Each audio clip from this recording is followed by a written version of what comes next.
여러분 반갑습니다. 회계를 좋아하는 김준우입니다. 저희는 재무회계 이론 파트에 대해서 유동자산에 대해서 학습을 이어 나가고 있고요. 지난 시간까지 단기 금융상품에 대해서 마무리했었습니다.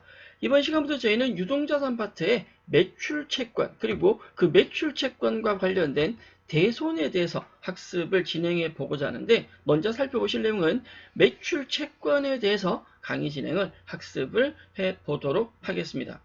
기본적으로 매출채권이 어떤 것인지부터 이해를 할 수 있으셔야 매출채권 관련된 대손에 대해서 정리가 될 거고요. 먼저 매출채권이라고 하는 건 매출하고 채권, 이건 받아야 되는 권리라는 표현을 씁니다. 우리가 받을 것을 채권이라고 하는데, 매출하고 난 뒤에 받아야 될 권리, 이 말은 기업의 정상적인 주된 영업활동이라고 하는 건 매출을 말하고요. 그 매출에서 발생하는 받을 권리를 말하며, 이 매출채권에는 외상매출금과 바들음이 들어갑니다. 우리가 일반적으로 상거래에서 발생하는 외상거래, 그리고 약소보험 거래라고 해당하는 이 두 가지 상황에서 발생할 수 있는 외상매출금과 바들음을 합해서 매출채권이라고 하고요. 참고로 반대 있죠. 외상매입금과 지급보험을 합하면 매입 채무라는 표현을 쓰게 됩니다. 어쨌거나 매출채권이라고 하는 건요, 가장 중요한 건 재고자산과의 거래에서, 재고자산이라고 하는 건 우리가 판매를 위해서 가지고 있는 자산을 재고자산이라고 하고요. 재고자산에 대한 거래에서 발생하는 외상거래, 약소보험 거래를 외상매출금과 받을어음이라는 표현을 씁니다. 실질적으로 판매용 자산인 재고자산이 아니다, 재고자산이 아닌 자산을 판매하고 외상을 하거나 어음을 받으면 이는 외상매출금이나 받을음이 아니라 미수금 계정으로 사용하셔야 됩니다. 결론으로 말하자면 매출채권은 외상매출금과 받을음을 합한 금액인데, 이 외상매출금과 받을음은 재고자산 거래에서만 발생할 수 있다라는 건 굉장히 중요한 내용입니다. 재고자산이 아닐 때는 외상매출 받을음이 아니라 미수금 계정을 사용하셔야 됩니다. 외상매출금부터 먼저 한번 만나보시죠. 외상매출금은 상품 또는 제품, 상품이나 제품이 대표적인 재고자산, 이를 판매용 자산이라고 하고요. 이 판매용 자산인 재고자산을 외상으로 매출하고 돈을 나중에 받기로 했다라면 외상매출금 계정으로 처리를 하게 됩니다. 외상으로 매출한 시점과 혹은 이 외상으로 매출할 때 발생한 외상매출금이 있는데, 그 외상매출금을 회수한 시점 기준에서 회계 처리를 비교를 한번 해보도록 하겠습니다. 먼저 상품이나 제품을 외상으로 매출하면 외상매출금이라는 자산이 발생할 거고요. 자산의 증가니까 차변에 기록이 될 건데, 내가 상품을 팔았다, 상품이나 제품을 팔았다라고 한다면 대변에 상품 매출이나 제품 매출이라는 수익이 발생할 거고요. 돈을 받았다면 차변에 돈을 받은 걸 기록하지만, 지금은 외상으로 팔았으니까 외상 매출금이라는 자산이 증가되게 됩니다. 이 외상 매출금은 돈을 받은 것이 아니라 받지 않은 상태이죠. 자, 시간이 지나서 이 외상 대금을 회수를 한다라고 한다면, 외상대금 회수한다면 이 받을 외상매출금이, 받아야 되는 돈이 이미 받았으니까 대변에 감소하게 될 거고요. 그걸 현금으로 받았다면 차변의 현금으로, 통장으로 받았다면 통장 보통예금이나 당좌 예금 등으로 기록이 되게 되겠습니다. 일반적으로 외상매출금은 여러분들이 많이 어려워하거나 회계처리를 할 때 실수를 잘 하지는 않는 부분입니다. 그렇다면 받을어만 보실까요? 외상매출금보다는 받을어은 조금 집중해서 보셔야 됩니다.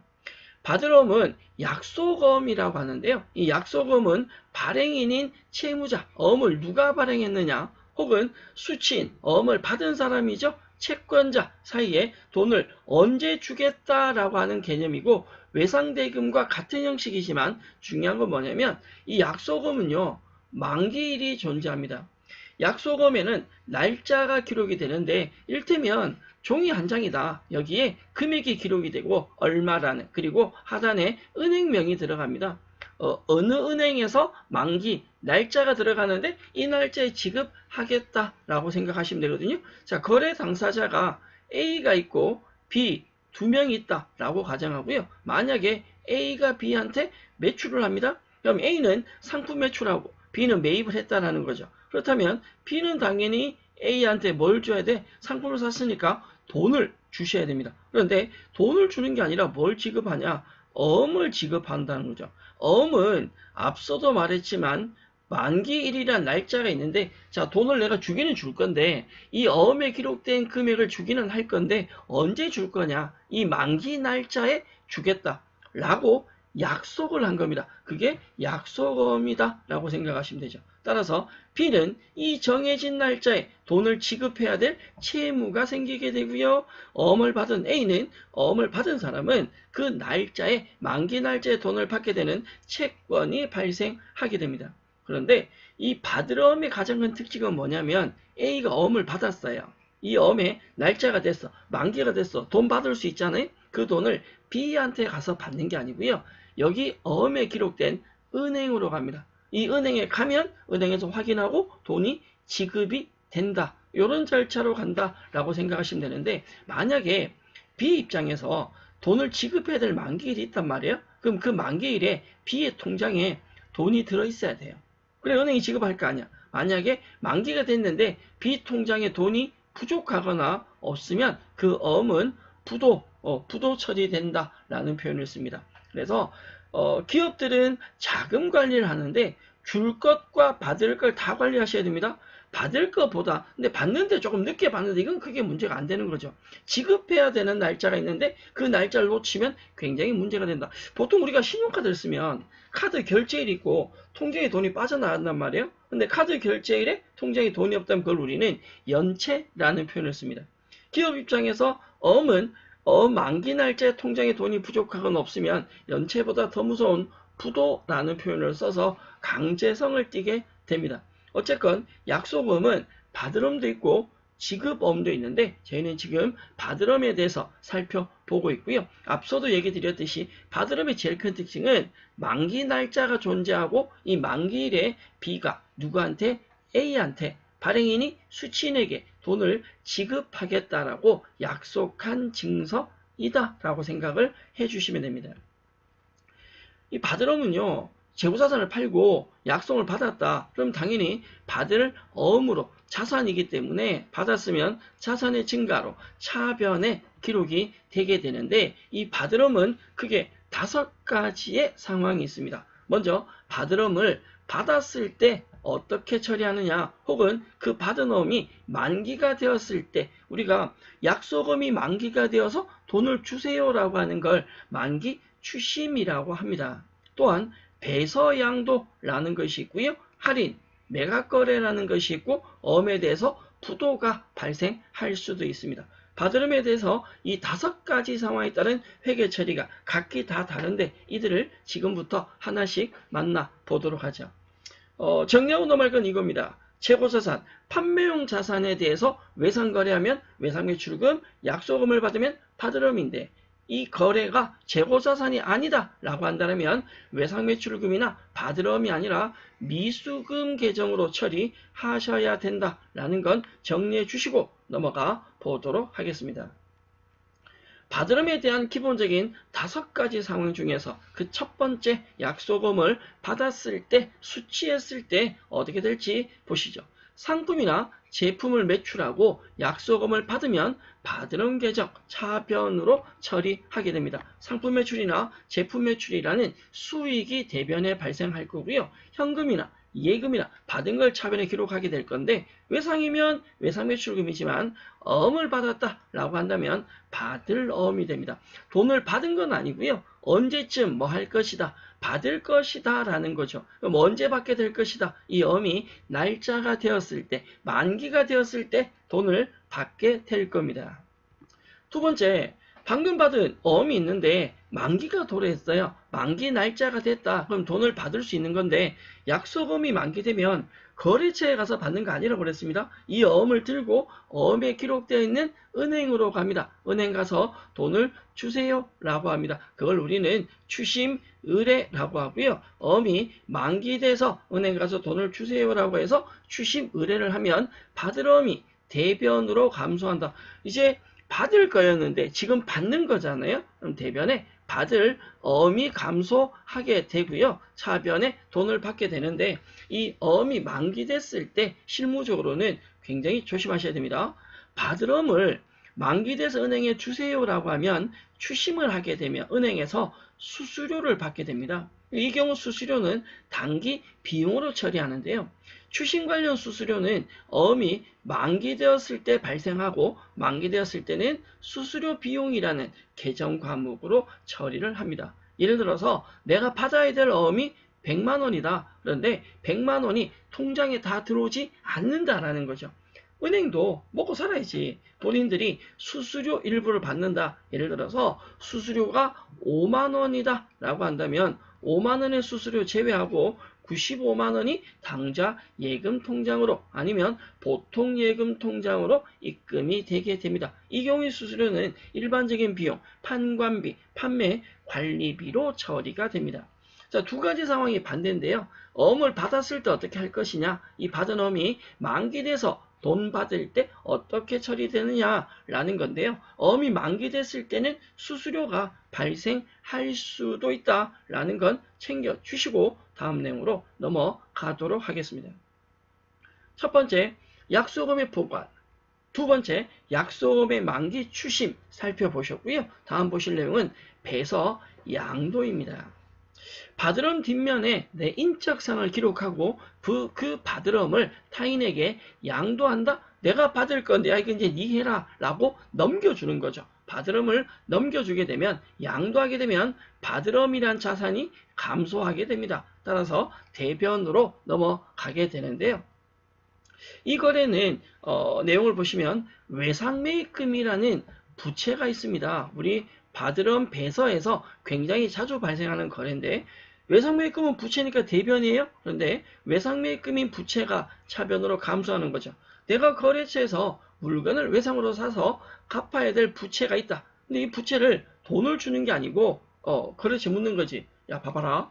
내가 다른 회사에서 받아야 될 조금 지나면 만기 날짜가 되면 받을 어음이 있단 말이야. 그럼 이 어음을 네가 줄 테니까 네가 나중에 받고 나는 외상매입금을 상계하겠다라고 하는 게 배서 양도입니다. 즉 부채인 외상매입금을 내가 현금으로 지급해야 되는데 현금을 지급하지 않고 뭘 넘겨주겠다고요? 받을 어음을 넘겨주겠다라는 게 배서 양도인데 외상매입금의 중심이 아니고 거래처에서 받은 어음을 어떤 상황에서 다른 거래처에 다시 넘겨주는 것을 받을 어음이다 라고 합니다. 배서 양도는 받을 어음의 감소로 연결되게 되고요.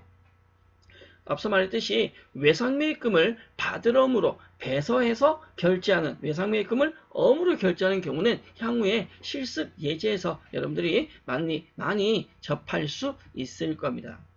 어음은요.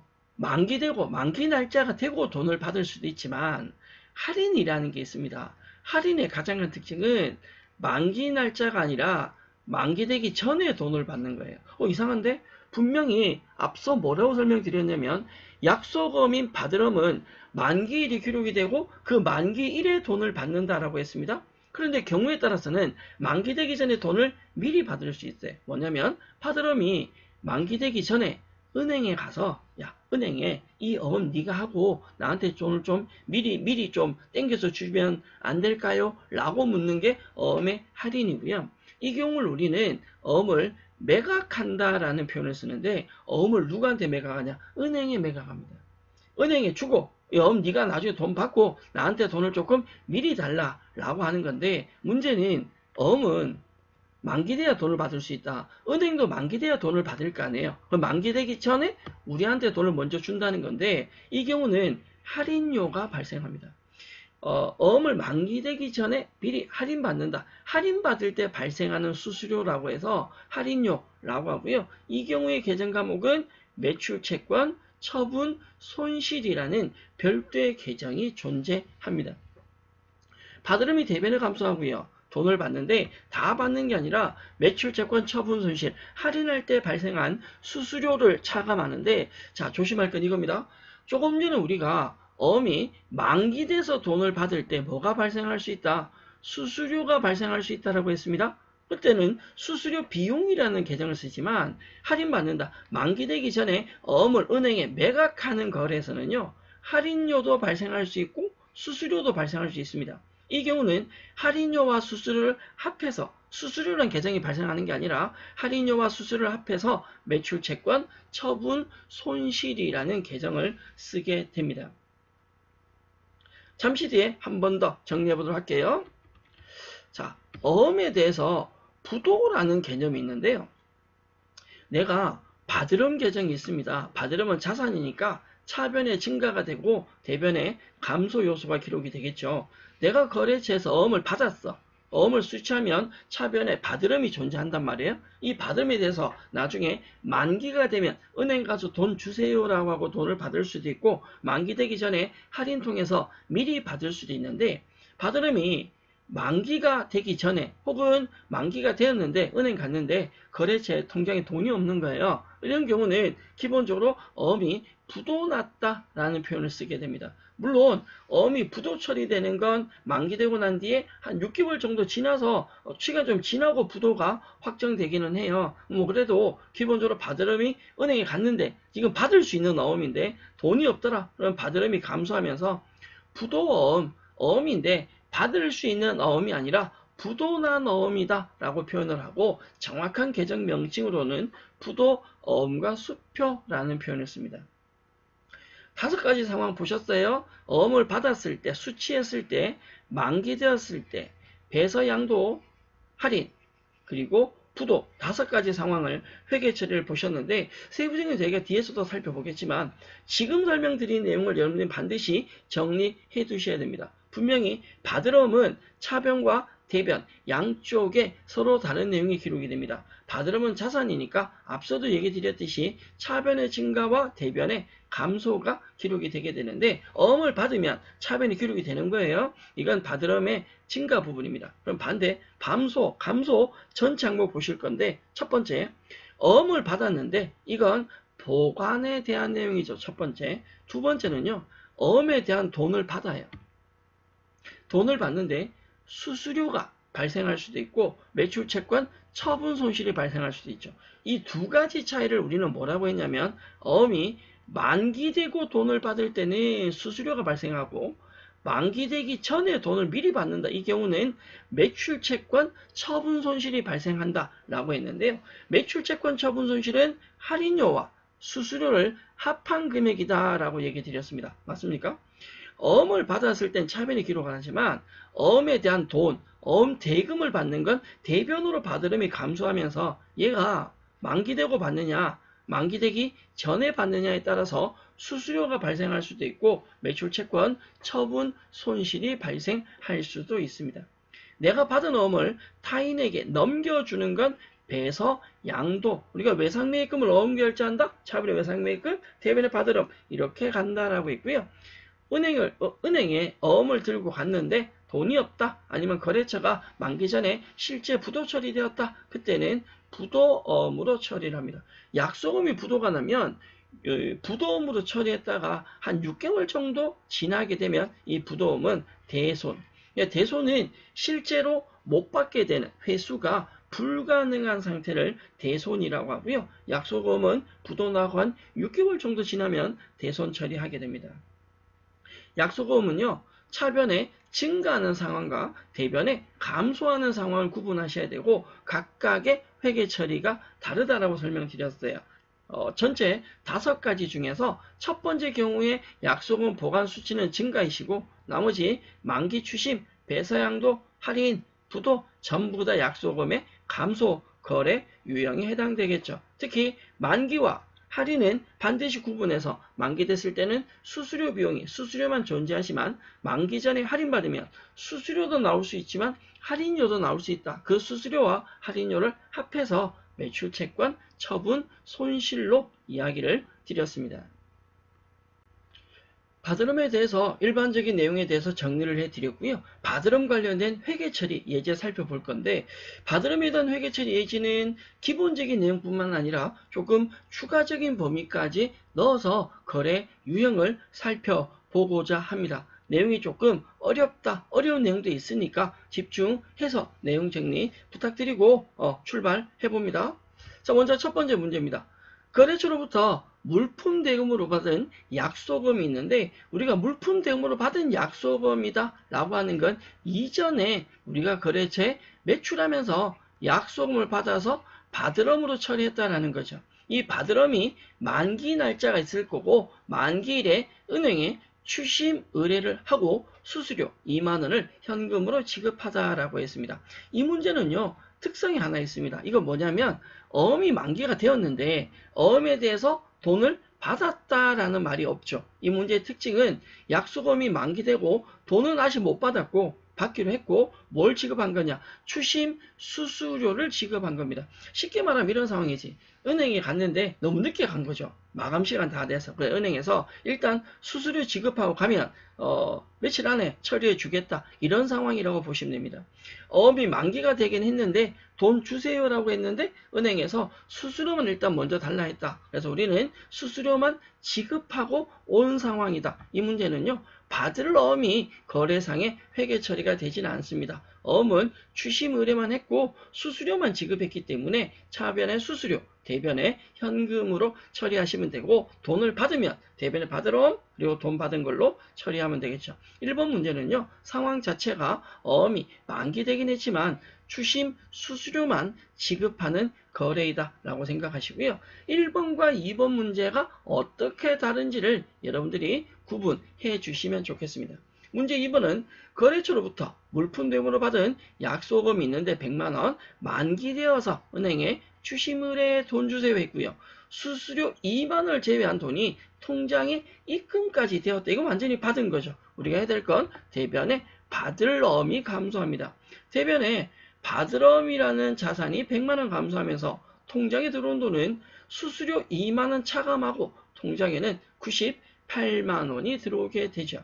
이 수수료는 판매 관리비로, 약소금이 만기되었을 때는 수수료에 대해서 수수료 비용으로 처리한다라고 얘기 드렸습니다.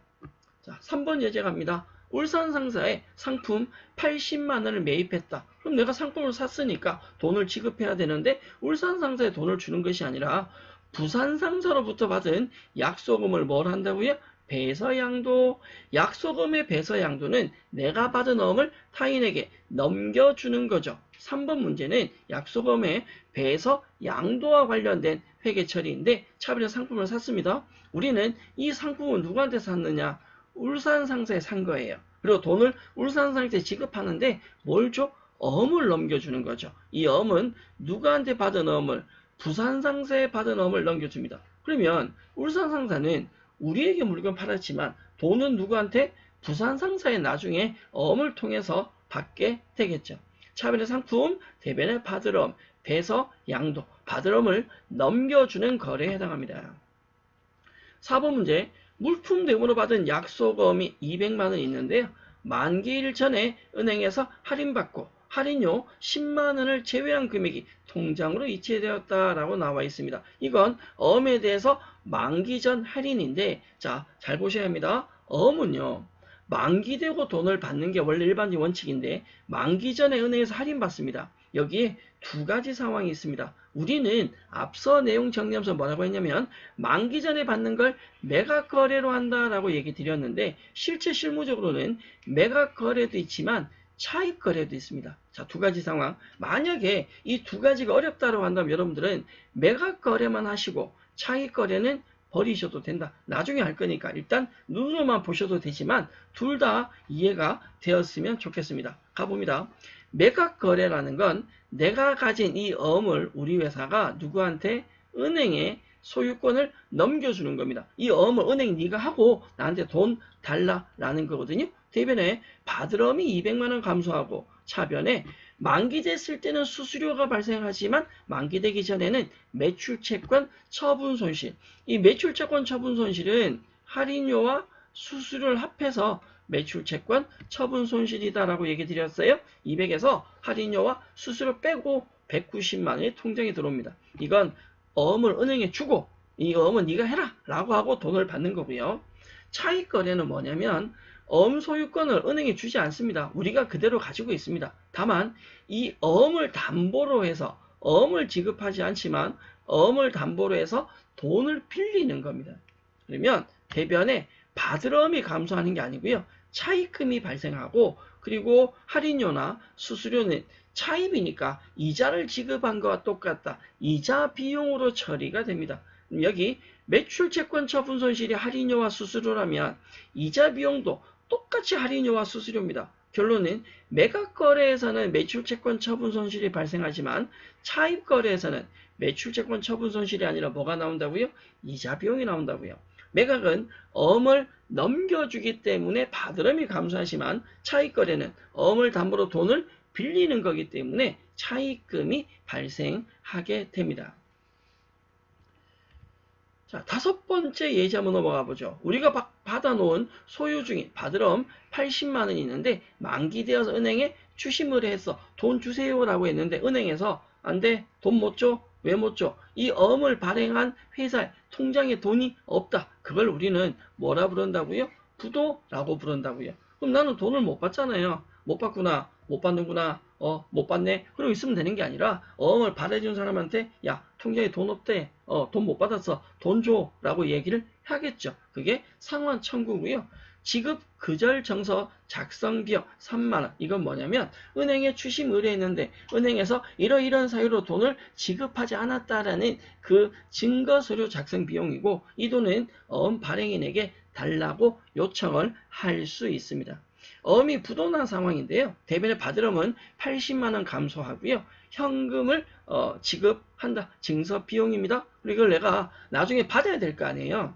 어음에 대한 80만 원도 받아야 되지만 그 증서 작성 비용도 지금 내가 은행에 지급은 했지만 거래처에 받으셔야 돼. 이 돈까지 합해서 차변에 부도어음 혹은 부도어음과 수표라는 항목으로 작성이 되게 됩니다. 83만 원으로 부도어음과 수표가 만들어지고요. 향후에 이 어음에 대해서 거래처 돈을 받을 때는 그 기간이 늦어진 만큼의 이자까지도 같이 받을 수 있습니다. 받으름에 대해서 정리했고 회계 처리도 어음을 받은 약속금의 수치, 만기, 그리고 만기 전 할인할 때 매각거래와 차익거래 같이 했었습니다. 배서양도와 어음의 부도까지 5가지 상황에 대한 내용을 정리를 했고요. 앞서 얘기 드린 대로 부도 처리했는데 이 어음에 대해서 돈을 받는 예제까지 마무리 한번 해볼게요. 전기에 부도 처리한 어음이 있다. 즉 차변에 부도어음과 잡아놓은 내용이 있다. 근데 법정이자 2만원과 함께 85만원. 원래 어음의 돈은 얼마였다고요? 83만원이었는데 여기에 이자까지 합해서 85만원을 받았다. 그러면 법정이자는 이자 수익으로 처리되는 게 맞고요. 실질적인 부도음은 83만원이다. 이 돈을 합해서 85만원이 통장에 입금이 되었다. 부도음이 실제로 결제가 되었다라고 생각하시면 되는데 실무적으로는 부도음에 대해서 결제되는 처리보다는 부도나는 처리까지가 실제 실무에서는 처리를 많이 하고 있고 부도난 어음에 대한 회수까지 연결해서 설명드렸으니까 참고로 정리해 주시면 좋겠습니다. 사실은 부도음이나 부도음에 대한 그 통장 회수 여기까지는 저는 욕심 덜 내겠습니다. 대신에 이 앞단계 어음에 대한 수치, 만기 전 할인 그리고 배서 양도까지는 여러분들이 정확하게 정리하시고 다음 내용으로 넘어가시면 좋겠습니다. 일반적인 상거래, 우리가 일반적인 상거래라고 하는 건 상품이나 제품 등의 재고자산 과의 거래이다 라고 얘기 드릴 수 있는데 그런 거래에서에 대한 외상거래, 약속음 관련 거래에 대해서 기본적으로 외상매출금이나 받으름이 처리됩니다. 하지만 일반적인 상거래가 아니다 라고 할 때는 외상매출 받으름 계정 대신에 미수금, 돈을 못 받은 미수금 계정 혹은 지급하지 못했다 외상매입금이나 지급범위란 계정 대신에 미지급금 계정을 쓰게 됩니다. 이 내용은 앞서도 설명드렸으니까 반드시 정리해 주셨으면 좋겠습니다. 자, 관련된 기출문제 하나만 보고 마무리할 텐데요. 다음 중 재무상태표에 당좌자산으로 계상되는 항목이 아닌 것을 물었습니다. 당좌자산은 유동자산 분류에 들어가는 거고 1년 이내 현금화 가능한 자산이죠. 현금 및 현금성 자산, 매출채권, 보통예금은 당좌 자산 분류에 들어가지만 지분법 적용 투자 주식은 당좌 자산이 아니라 투자 자산으로 분류되는 항목입니다. 문제 답은 4번이고요. 물론 매출채권이라 부르는 우리 매출채권은 이번 시간 학습한 내용인데 이 매출채권은 외상매출금하고 바드럼을 합한 거죠. 매출채권은 현금 및 현금성 자산에 들어간다는 뜻은 아니에요. 현금성 자산은 아니지만 당좌 자산의 분류에는 포함이 됩니다. 이번 시간 저희는 매출채권, 외상매출금과 바드럼의 기본적인 개념에 대해서 정리하셨는데 내용 보셨으면 아시겠지만 외상매출금보다는 바드럼에 대해서 많은 내용에 대해서 정리했습니다. 관련된 회계 처리들은 꼭 정리해 주시고요. 약수금에 대한 기본적인 내용은 여기까지 마무리하시고 저희 다음 시간엔 매출채권에 대한 대손에 대해서 학습을 할 건데 대손은 내용이 조금 많고 어렵습니다. 특히 대손이라고 하는 건 매출채권 받아야 하는데 그 받아야 될 매출채권을 못 받게 되는 회수 불능 상태를 대손이라고 합니다. 대손에 대한 기본적인 내용과 대손이 발생했을 때 어떻게 회계 처리되는지 관련된 연결된 내용까지 다음 시간에 만나보도록 하겠습니다. 매출채권에 대한 내용은 여기까지입니다. 여러분 수고하셨습니다.